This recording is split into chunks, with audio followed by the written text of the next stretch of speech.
আসসালামু আলাইকুম রহমতুল্লাহি অবরকাত। সুপ্রিয় আলোর সন্ধানের দর্শকবৃন্দ, আবারও একটি অনেক গুরুত্বপূর্ণ ভিডিও নিয়ে আপনাদের মাঝে হাজির হয়েছি। আজকের এই ভিডিও থেকে আমরা জানতে পারব রিয়াজুল জান্নাত সম্পর্কে। দুনিয়ার বুকে এক টুকরো বেহেশত বলা হয় রিয়াজুল জান্নাতকে। তো এরকম ইসলামিক ভিডিও পেতে অবশ্যই চ্যানেলটি সাবস্ক্রাইব করে রাখুন। তাহলে শুরু করা যাক। পৃথিবীর বুকের অত্যন্ত সুন্দর ও মনোমুগ্ধকর একটি জায়গা রিয়াজুল জান্নাত, যেন দুনিয়ার বুকে গচ্ছিত এক টুকরো বেহেশত, যা দেখলে চোখ শীতল হয়ে যায়, যেখানে অবস্থান করলে সিক্ত হয় মুমিনের হৃদয়। রাসূলুল্লাহ সাল্লাল্লাহু আলাইহি ওয়াসাল্লামের হুজরা থেকে নিয়ে মসজিদে নববীর মিম্বার পর্যন্ত যে জায়গাটুকু রয়েছে তাকে রিয়াজুল জান্নাত বলা হয়। এই জায়গাটুকুর দৈর্ঘ্য হচ্ছে 22 মিটার আর প্রশস্ত হচ্ছে 15 মিটার। এর মেঝেতে বিছানো হয়েছে সুন্দর কারুকার্য খচিত দামি কার্পেট।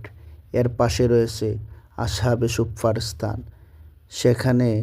যেখানে 70 জন সাহাবী ইলম অর্জনের মানসে নিজেদের বিলীন করে দিতেন। তাদের মধ্যে আবু হুরায়রা রাদিয়াল্লাহু তাআলা আনহু অন্যতম, যিনি ইলম অন্বেষণের অভিপ্রায়ে ক্ষুধার্ত অবস্থায় রোগীর ন্যায় হয়ে যেতেন। আরেক পাশে রয়েছে দ্বিতল বিশিষ্ট একটি আজানখানা, যেখানে প্রসিদ্ধ সাহাবী হযরত বেলাল রাদিয়াল্লাহু তাআলা আনহু আজান দিতেন, যাকে উমাইয়া ইবনে খলফের নির্মম অত্যাচারের শেকল মুক্ত করেছিলেন সিদ্দিক আকবর আবু বকর রাদিয়াল্লাহু তাআলা আনহু। আরেক পাশে রয়েছে রাসূলের মিম্বর, যেখানে বিশ্বনবী মুহাম্মদ সাল্লাল্লাহু আলাইহি ওয়াসাল্লাম খুতবা দিতেন। বর্তমানে তার পাশে আরেকটি মিম্বার তৈরি করা হয়েছে, যেখানে বর্তমান শায়েখরা খুতবা দেন। অদূরেই রয়েছে সেই হুজরাখানা, যেখান থেকে পর্দা সরিয়ে রাসূল সাল্লাল্লাহু আলাইহি ওয়াসাল্লাম অন্তিম মুহূর্তের ক্ষণকাল পূর্বে হযরত আবু বকর রাদিয়াল্লাহু তাআলা আনহু এর ফজরের নামাজের জামাত অবলোকন করছিলেন, আর তা দেখে সাহাবায়ে কেরাম বেজায় উদ্বেলিত হয়ে উঠেছিলেন। নামকরণের প্রেক্ষাপট: একদিন রাসূলুল্লাহ সাল্লাল্লাহু আলাইহি ওয়াসাল্লাম খেয়াল আসলো মিম্বার আর ঘরের মাঝামাঝি যে জায়গাটুকু রয়েছে সেটাকে যদি মসজিদে অন্তর্ভুক্ত করা যেত তাহলে খুব সুন্দর হতো। রাসূলুল্লাহ সাল্লাল্লাহু আলাইহি ওয়াসাল্লাম জমির মালিকের কাছে প্রস্তাবটি পেশ করেন। তাকে বললেন যে, যদি তুমি জমিটা দান করো তাহলে আল্লাহ তাআলা এর বিনিময়ে তোমাকে জান্নাতে 2টি বালাখানা দান করবেন। কিন্তু পরিতাপের বিষয়, ওই লোকটি বলল, 10 দিনারের বিনিময়ে আমি জমিটি বিক্রি করতে পারি। ঘটনাক্রমে সে সময় রাসূলের কাছে এ পরিমাণ অর্থ ছিল না যে দ্বারা তিনি এই জমিটি কিনতে পারবেন।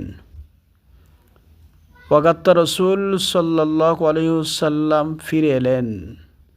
ঘটনাটি উসমান রাদিয়াল্লাহু তাআলা আনহু এর কানে গেলে সঙ্গে সঙ্গে তিনি জমির মালিকের কাছে চলে যান। তিনি জমির মালিককে তার দাবিকৃত মূল্য থেকে 3 গুণ বাড়িয়ে 30 দিনার দিয়ে জমিটি ক্রয় করে নিলেন। সুবহানাল্লাহ। এরপর বিশ্বনবী মুহাম্মদ সাল্লাল্লাহু আলাইহি ওয়াসাল্লামের কাছে হাজির হয়ে বললেন, ইয়া রাসূলুল্লাহ, জমিটির ব্যাপারে আপনি যে ফজিলত বর্ণনা করেছিলেন তা কি এখনও বলবৎ আছে? রাসূলুল্লাহ সাল্লাল্লাহু আলাইহি ওয়াসাল্লাম বললেন, হ্যাঁ। সঙ্গে সঙ্গে তিনি এ জমিটি মসজিদে দান করে দিলেন। রিয়াজুল জান্নাতের বিশেষত্ব: আল্লাহর রাসূল সাল্লাল্লাহু আলাইহি ওয়াসাল্লাম ইরশাদ ফরমান, আমার ঘর ও মিম্বারের মাঝে যে জায়গাটুকু রয়েছে সেটি জান্নাতের অংশসমূহ থেকে একটি অংশ, অথবা জান্নাতের বাগান সমূহ থেকে একটি বাগান। এই অংশটুকু কাল কিয়ামত দিবসের পরে জান্নাতের অংশ হিসাবে তুলে নেওয়া হবে। সুবহানাল্লাহ। রিয়াজুল জান্নাতে কয়েকটি খুঁটি আছে, যেগুলো বিশেষ কিছু নাম দ্বারা ভূষিত। এই পিলারগুলোকে বলা হয় রহমতের খুঁটি। এই খুঁটিগুলো রাসূল সাল্লাল্লাহু আলাইহি ওয়াসাল্লামের যুগের খেজুরের তৈরি খুঁটি ছিল। উসমানী খেলাফতের সময় এই খুঁটিগুলো সংস্কারের পাশাপাশি স্বর্ণের প্রলেপ দেওয়া হয়েছিল বলে জানা যায়। রিয়াজুল জান্নাতে অবস্থিত খুঁটিগুলো হলো উস্তুয়ানা আয়েশা রাদিয়াল্লাহু তাআলা আনহার খুঁটি, উস্তুয়ানাতুল উফুদা বা প্রতিনিধি দলের খুঁটি, উস্তুয়ানাতুল তাওবা বা তাওবার খুঁটি, উস্তুয়ানা মুখাল্লাকা বা সুগন্ধি জ্বালানোর খুঁটি, উস্তানাতুস শারীর বা খাটের সঙ্গে লাগোয়া খুঁটি এবং উস্তানাতুল হারস বা মিসরাজ তথা পাহারাদারদের খুঁটি। রিয়াজুল জান্নাত পৃথিবীর প্রশান্তিময় জায়গাগুলোর একটি। দুনিয়ার বুকে রিয়াজুল জান্নাত যেন আখিরাতের সেই জান্নাতের বাগানের সদৃশ্য। সত্যি অপূর্ব, চোখে না দেখলে বিশ্বাস করা যায় না, উপলব্ধি করা যায় না।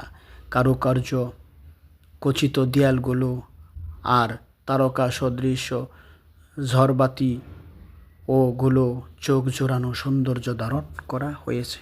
সত্যি আসলেই রিয়াজুল জান্নাত একটি জান্নাতের বাগান। সত্যি দুনিয়ার বুকে জান্নাতের একটি বাগান। সুপ্রিয় আলোর সন্ধানের দর্শকবৃন্দ, দীর্ঘ সময় আমরা রিয়াজুল জান্নাত বিষয় জানলাম। আল্লাহ রব্বুল আলামিন আমাদের সবাইকে বিশ্বনবী রওজা মুবারকে যাওয়ার তৌফিক দান করুন, আমিন। সকলেরই সুস্থতা কামনা করে এখানেই শেষ করা হলো। সকলেই ভালো থাকবেন, সুস্থ থাকবেন। আল্লাহ যেন সকলকেই সুস্থ রাখে, আমিন।